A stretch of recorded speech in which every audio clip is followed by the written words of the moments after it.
Welcome to the Property Investors Podcast. Thanks so much for tuning in. Make sure you subscribe so you never miss an upload. You can catch us on Apple Podcasts, Spotify, and YouTube. Enjoy this week's show and don't forget to share it with all your friends. Hey, I'm Russell Leeds and welcome to the Property Investors Podcast. On this week's show, we're going to be discussing how the Tories are crushing landlords, in particular small landlords. I'm joined by Sue and Tim, who are both property mentors in the Samuel Leeds team. So I suppose the first thing to look at is what are the new legislation or the recent legislation the Tories have actually brought in, and then we can discuss how it affects landlords and why we think they've brought it in as well. So what are some of the recent changes, guys?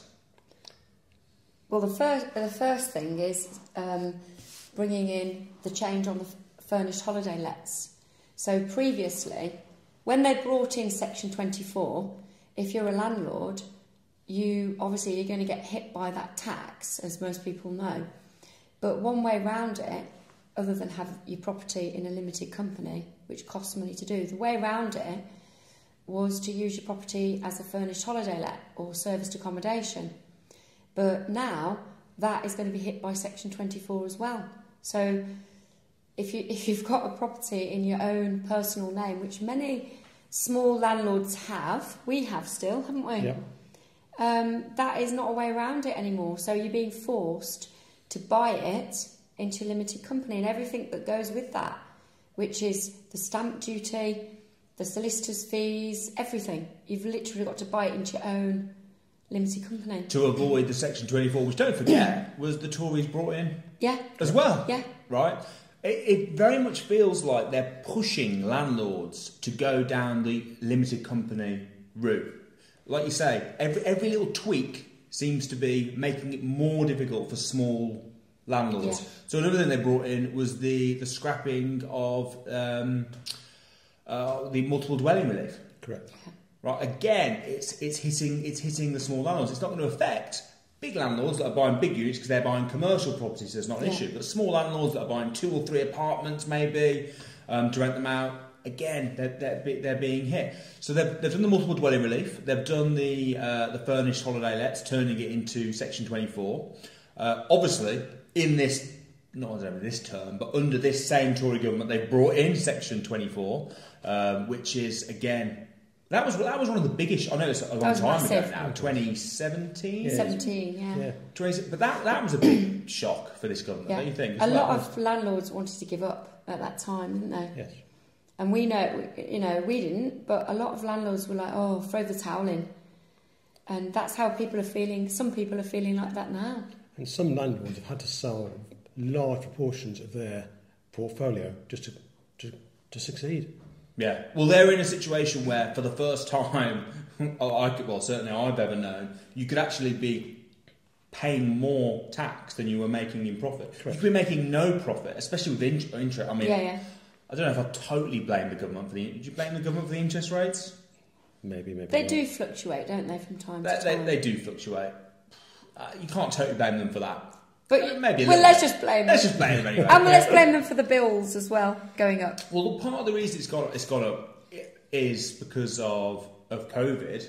And then, obviously they're needing to get extra money is part of the reason. And you could argue that the way they overreacted, like the rest of the world, but the way they overreacted to COVID maybe didn't help. But hey-ho. But the interest rates have gone up. That hasn't helped either. Do you want to just explain for anyone that doesn't know what Section 24 actually is? I was just going to say, I don't want to move off that point just yet because it's absolutely massive for landlords. So imagine that you've got a rented property and you're paying £500 in mortgage on it, and let's say the rent on it is 1,100, okay? Yeah. So you're only making 600 profit. In every other sector, every other business, you would be allowed to put that mortgage or that £500 that's not profit.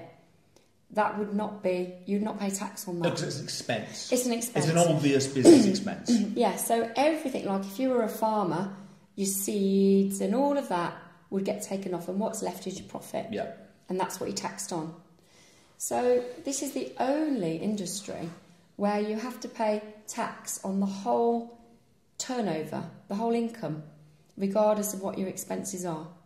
So it hits landlords in two different ways. First of all, they pay more tax because they're paying it on the whole 1,100 instead of the 600. Yeah. But the other whammy is, in some cases, it's pushing people into the higher tax bracket. Yeah. So instead of paying 20% or whatever, they might be paying 45%. So they cannot afford to keep those properties. No. And that's what we saw. We saw just people just leaving in droves. We hung in. There was, at the time, it wasn't like, oh, you can go and set it up as a limited company. That was unknown to us. We didn't know that bit. Yeah. So we hung in because we thought the rationale is a lot of politicians and rich people have property. So there's going to be a way around it. Yeah, and there always is ways There around always it. is. Right, they're kind of... They're not hitting the professional landlords. They're not hitting the people that are in the know. Yeah. They're hitting all those people that have inherited a house or over years have bought their own house and then they've bought another house, kept it and rented it. It's sad, it's the really, amateur isn't it? landlord. It's a bit sad. It is sad. And we know people with holiday lets because we're from the Peak District. We know people that have got them and they're struggling like mad because, you know, they're just like, oh, what next? And they feel like giving up. I know somebody who didn't know what to deal with this. They bought properties purely to give affordable housing. They weren't in it to make money, just affordable housing, and he's had to sell up because he can't compete with this. Yeah, he can't even... He was there to help tenants. He wasn't trying to be what people call greedy landlords. He was genuinely trying to help people. And he said, what do I do? I've got to sell up. I've got no choice. That's crazy. It's crazy. That is crazy. All right, what else have they done then? So they've done the furnished holiday lets, which is... But the way around that was to do furnished holiday lets. Oh, Now, Sorry, yeah. Now, there's no way around it. There is no. So they're way closing the loophole on. So Section 24, and then we've gone. Okay, there is a way around it, and they've gone. Oh dear, there's a way look around what they're it. doing. Yeah. Boom. Yeah. But they're trying to hit the whole service accommodation industry in general, though, a bit. I don't think the new legislation that came in for service accommodation was as bad as it could have been. I think it could have been a lot worse. I think it was obvious they were going to bring something in, which is fair enough, really. Yeah. I think, you know, people say, oh, there should be no regulation. I don't think there should be no regulation. I think regulation is good if it makes sense and it works. It's when it's ridiculous legislation that is a problem. So I don't think the service accommodation legislation is that bad. I think Section 24 in general is bad. Yeah. It just makes... It's unfair. It is unfair. It's totally unfair. To me, they're just trying to push landlords to go down the limited company route. Yeah, maybe. Or maybe they're just trying to push landlords out so that someone else can own them, like the council or banks, and then they'll have full control. I think they're just trying to push landlords out. Well, it's interesting you say that because Lloyds have obviously Correct. entered the landlord market. So what you think that the government are working with the banks to push them out, let the banks take over? And the council. There's an agenda going on that we don't know, in my opinion. Because all the forums I've been listening to, people I've been talking to, property investors I've been talking to, say it doesn't make sense. They're going to evict tenants before all this comes in. Tenants are going to be on the street and landlords are going to sell up or switch to service accommodation, one or the other. It's obvious that's going to happen, but the government are taking no notice. I've written to my MP, hasn't had the courtesy to respond on the matter. It's clear it's going to happen. So, as Sue says, I think they are looking for corporate lets and the big banks will take over, and in a few years' time, when they've pushed all us out, then they'll turn... When they've tried to push us Well, out. try to push us out, shall I say. Try to push us out. But they'll then want to change legislation so it'll go back to what it is at the moment. That's my view, but I could be wrong. But So do you think this is just for buy-to-lets? Because obviously at the moment they're still helping developers, for example, aren't they? Yeah. You know, they're making it very easy. Do you know why, though? Go on. Because they need more houses. Yeah. So developers are making more houses, but I think they want to control the housing market, the rental market. So, yeah, developers don't own. Developers are making them. They need more houses. So, great for them. They're relaxing the planning rules. They've brought in a load of permitted development for flats and all kinds of different... They've improved on that side of it. Yeah. But then once the houses are there, who's going to own them? And what landlords are going to want them? That's what I think they're doing. So they're trying to So they're happy because you'd think that maybe the banks would want to get involved in the developing side as well, maybe, if they're happy to be normal landlords. But it doesn't seem, I agree with you, it doesn't seem that way. It's more about because they, like I say, the government are making it very easy with the new permitted developments, and it's the councils that are trying to control the development, not the government. Yeah. Right. But for a buy-to-let landlord, especially a buy-to-let landlord that owns it in their personal name, they're making it really, really difficult. But it's an interesting theory that they're trying to push it out to let Lloyds and the banks, etc., become the landlords. So do you think they're going to make it difficult, push as many out as possible, and then make it good again? Yeah. I think so. Time will tell. So what would you, if you were thinking of getting into the buy-to-let... Can I just say, there's loads of threats, like, they threatened to change the EPCs, didn't they, recently? They did. Landlords left over that. Oh, we're not going to do it now. But there's those threats keep coming out. They're threatening with abolishing Section 21. Well, that's back again. That's back again. So that was... They announced that when... I think it was at the last general election that was the plan. And then they said, well, the problem is the courts aren't ready. Because basically what would happen is, if you get rid of Section 21, you get rid of non-fault evictions, every eviction will end up going through court. And the court system, I don't know if you guys have been to court recently. Not for a long time. We have been to court, but not that recently, no. So the courts, I honestly think the courts are if it was a company, it'd be the worst run company in the world. I can't... It's the council, shockingly bad. Everything the government runs is terrible. Right? Everything that's the council, but the courts, honestly, top it. We've had cases. Obviously, we've got a lot of staff, we've got loads of properties. I go to court, I don't know, maybe 2 or 3 times a year. So it's reasonably regular enough for me to sort of stay in. But one of the reasons it's so many times is because the amount of time that gets cancelled and rescheduled, and even little easy things take years. And then literally the day before they'll call you, we haven't got enough judges, so we can't. You pick the date. Yeah. It's the same with the council, the planning. So with Ribsford, because it's Grade 2 listed, star, and we've got the planning thing. So we've got English Heritage and the council and us that have got it all liaised together. So we arranged a meeting. Obviously, we were like, well, we can do any time. We can do tomorrow, we can do the next day, wherever you want, we're free. So we're easy. They're not so much, right? So we got a meeting in. It took 6 months to get a date that all 3 of us, all 2 of them, because we were flexible, all 2 of them could do. 6 months. The day before, the council pulled out, can't make it. Schedule another date, 6 months again.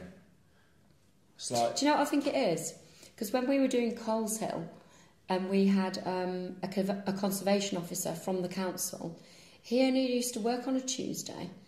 So if it was Wednesday and you wanted some help, they would just say, oh, you need to phone back next Tuesday. It was like literally 6 days. And then because he only worked on a Tuesday, he was really busy. Yeah. And I mean, we've used the council for building control, haven't we? And then we've also used private company. And the difference is, like you say, is astronomical. I think it's because they just get paid a set amount. They've got no incentive to do anything any quicker or any better. But if your company is doing building control, well, if you acted like the council, you'd be out of business, wouldn't you? Yeah, and they also well underpay. So all their staff are underpaid. So all the good ones, when you underpay, and treat them like crap, they leave. What happens is they all leave. Yeah. So you're left with all the crappos. Well, it's like the planning consultants, right? Any planning consultant that's worth their salt. I wonder what the council workers are thinking. Well, it's what we've found. Do you know what? There are some good ones, but they're drowned. Yeah. There's too much for them to do, right? I'm sure there are some good ones that stick it on because they want to help or whatever. But it's not their fault. It's the system. It's the system's fault. NHS is exactly the same. The courts are the same. When you compare NHS to when you go private, it's night and day. Yeah. Right? But it shouldn't be. Because the government should just put more money into it. The thing is, though, with that, you've got a choice, but when you're just dealing with the council and you've got all the court, there isn't a choice. No. You've got to deal with them. Yeah. So what else have the Tories done? They brought in Section 24, which screwed over all small landlords. They've recently just made it worse by getting rid of the service accommodation trade. We've briefly touched on Section 21 eviction notices, where they're making it more difficult. Well, that's going to be evict. massive when that comes out. Do you think it will come out? I don't know. They haven't learned from Scotland yet, have they? Where they've tried it in Scotland for a period. Well, they try everything in Scotland, don't they? Scotland's like a little guinea pig. testing The ground. guinea pig the guinea country. pig. Well, it's very socialist. The government's very socialist. They can try all these lefty things out in Scotland, and then when it doesn't work, then hopefully we don't get it follow. here. But it's weird though, because this doesn't feel like a Conservative government. No. It's like they're doing the work for Labour. I don't. But maybe it's because they're trying to help the banks, possibly. What else have they done? As a landlord, though, you feel that you've got the right to say no dogs, for example. It's your house, isn't it? Yeah. But you haven't got the right to say anything. You know, if all this comes in, you haven't got the right to say anything. They treat you like they own the house. You know, so you can't just rent. You couldn't even rent it out to somebody that you know and say no dogs. You can't do that when it comes out. It's a tricky one though, because at the same time, see, I've got a dog. I've got a dog. I've been in both camps. Yeah. I do feel like I'm very impartial because I'm a landlord, and up until recently, I've been a tenant. Most of my adult life, I've been a tenant anyway, right? So I've been a landlord and a tenant. So when you are a tenant, you do want to feel like it is your own home, but at the same time, it isn't. It isn't. It isn't your own home. You do know that, And that's the balance, isn't it? Yeah. You feel like it is. It is your home, but it's not your house. So you can't just change all the. You can't just go and paint it all black inside. No. And that's fair, because we wouldn't really want your house to be wrecked by someone and devalued, would you? No. I think if the deposit scheme was different, so if you have a dog, I'm just saying, I haven't thought this through much, but if you wanted to do X, Y, and Z, you could literally put it back to scratch after.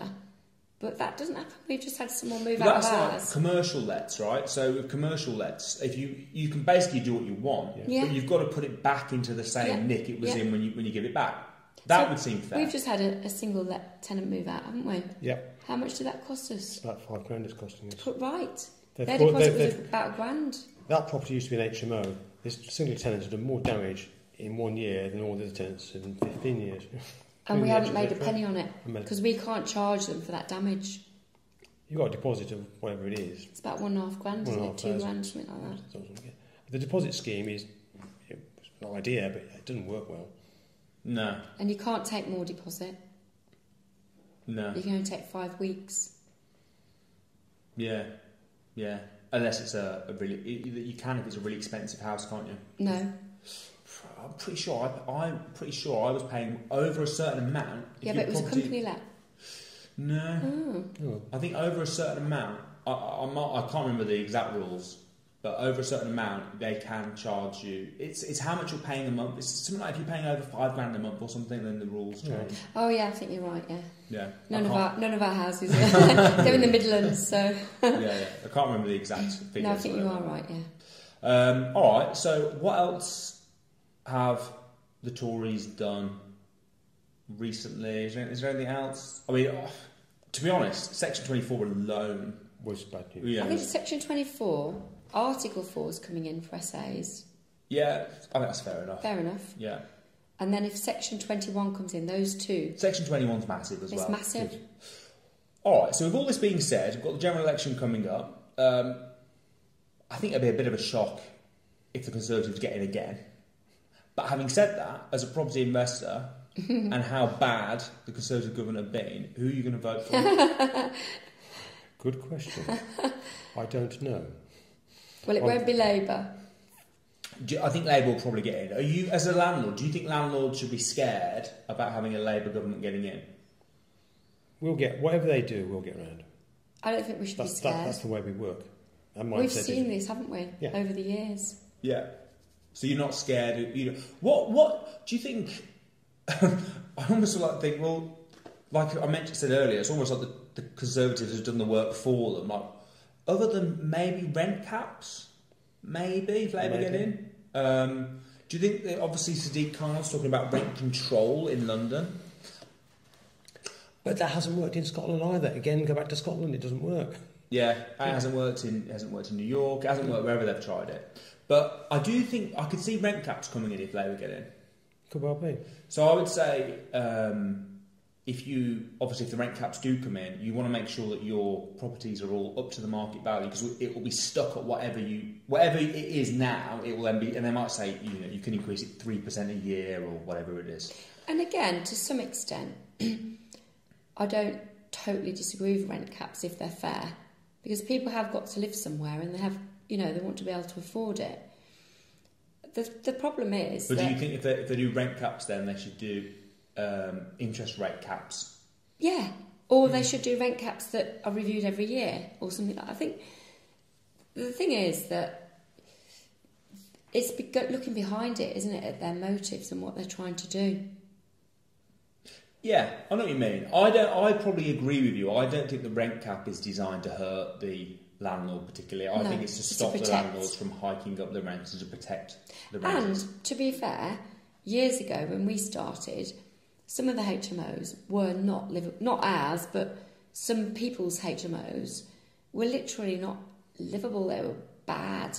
And I think there should be control. I think there should be some legislation. I'm in favour of the fire regs that have just come out for essays. I'm in favour of safety. I'm in favour of all of that, But it's interesting to say about that. My electrician has some interesting stories to tell when he goes to look at council properties. And he thinks they don't comply with these. They're damp, mould. They're damp, mould, electrics are up to scratch, but we as private landlords have to comply. The council don't have to comply. That is not fair. No, it's not. But surely the council do have to comply. It's just that they're not.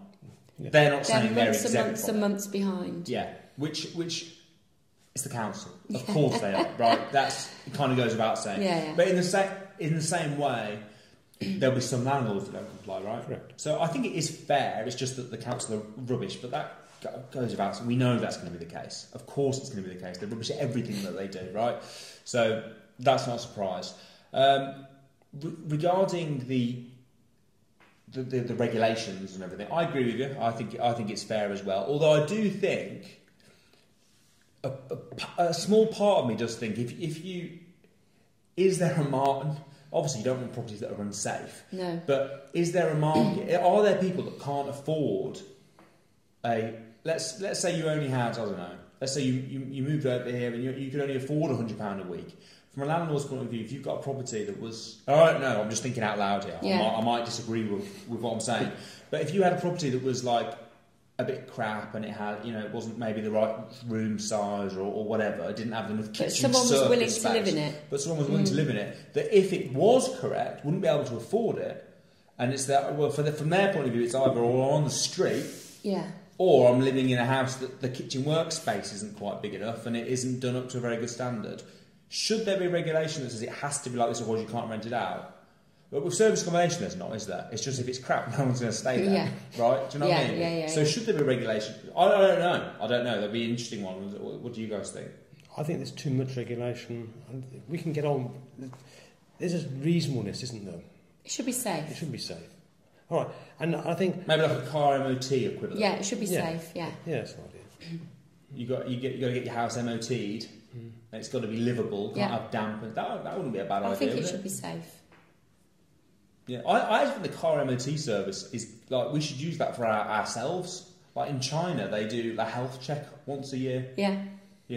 On themselves. We do it for cars. We don't do it for our houses. We don't do it for... I suppose we do it for a bit. We have electrical safety checks, gas safety checks, etc. But, yeah, interesting one. I agree with you. I think it should be safe. It shouldn't have... A lot of council houses in particular have had problems with they've had mould. Oh, yeah. And then people are getting... People have died. Yeah, I know, yeah. Which is obviously, shocking. Really bad, yeah. So, Labour then. What are you thinking? If Labour come in, you say it's not the end of the world? Rent caps, anything else? It's not the end of the world. They'll definitely push through this if it doesn't happen already. Scrapping section. I think the Section 21 scrap that will go. I think. Shall I tell you what I think they'll want to do? Go I think they'll want to buy your SAs off you.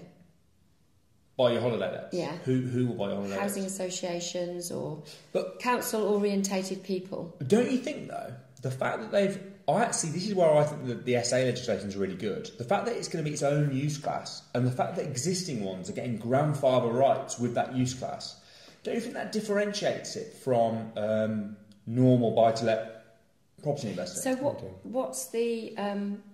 how long does it have to have been an SA to get the grandfather rights? It just has to be, that has to be its primary use. Yeah. I think they will buy back. I think they'll want to buy properties back. I think they want to own... Who, the councils? The councils, and I think the councils want... Well, the government/council, whatever you want to call it. And what do you think that will do for tenants? Because a lot of tenants will think that's brilliant, won't they? If the councils are buying council-owned homes, they'll think that's amazing. But then we just said that we think council-owned homes are rubbish. So what do you think... Well, in the short term, there'll be a massive lack of housing, won't there? Which will push prices up. Yeah. But I think they'll... I mean, I don't know, we're all predicting. But I think they will give incentives for land. I think they'll put pressure on and then give incentives for landlords to sell. Okay. To try and get the houses off them. Yeah, which is what they usually do. Give you incentives, like incentives to have an electric car. And as soon as you get one, all the incentives start to disappear. Yeah. Yeah. But I'll tell you why I'm not worried. Go on. At all. Number one, we've seen loads of different things come in and go out. Interest, when people say interest rates are high, when I bought my first house, I was paying 18% interest. I think that's about what it was when I was born. Yeah, when you were little, yeah. It was about that, yeah. So interest rates are one thing. All of the regulations, all of the things, there's always been something like... I remember when Section 24 came in, Article 4 came in for HMOs, and landlords were worried then, weren't they? Yeah. So that doesn't worry me. The other thing is that I don't think you should rely on any government for your financial freedom or your success. Just find what you can do and go and do it, and there'll always be something we can do. Yeah, I agree. Well, at the moment, just by putting your properties in a limited company. Exactly. Basically, pretty much all these problems are solved. And the other thing is, you can't really change, if Labour come in, they can't say, oh, well, if it's in a limited company, I don't see how they could tax it differently if it's in a limited company. One never knows. Because one never knows. But you're either making it for all limited company. You can't just say, oh, for this specific type of limited company. Do you know what I mean? I don't see how you could... Let's say that they say it has to be a housing association to let it out to the public. Well, people will just collaborate, won't they? And make their own housing associations. Yeah. So I'm not worried. Or renting. There'll be a way around renting it. through housing associations is actually a pretty good strategy anyway. Well, yeah, renting it to a housing association. So there'll be more openings for that. Yeah, I agree. I think there's always opportunity. I think the key is just to keep updated. Keep updated. Yeah, I think the people that if you look back, the people that are being hit are the people that don't know what they're doing. And panic. And panic and sell. Don't sell. When new legislation comes in, it's definitely not the time to sell, because it will always sort itself out. There'll always be ways around it. And when everyone sells, it's like Warren Buffett says, when everyone's scared, that's when you want to be greedy. When everyone's greedy, that's when you want to be scared. Yeah. And when I always think when there's disruption and problems and the government bringing in legislation, it's always an opportunity. Yeah. And all the people that don't know what they're doing are going to be leaving the market. And that makes it a buyer's market. So that pushes the prices down. Yeah. It's a terrible time to sell when everyone's panicking. It is. You always need to fight. We have a mindset of getting ourselves out of issues, what have you. I remember, I don't know who it was, an entrepreneur, when every time there was a budget, he'd think, all right, budget's thing, how's that affecting me? I'm now going to go sit away for 24 hours, work out how I can get around all this. So he wasted a day of his time trying to sort it out. He said, right, I'm back on track again now. They've done all they can do. It doesn't affect me. Off we go. He found a solution. And that's what we'll do. We'll find a solution, whatever they do.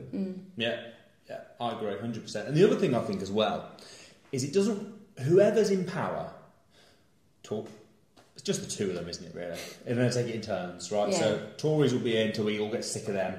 And then they vote Labour in, and then they're until we all get sick of them, and then so on and so forth. But whoever's in doesn't actually make much difference. No. At the end of the day, in all the years I've lived, we are still a capitalist country, how you describe it.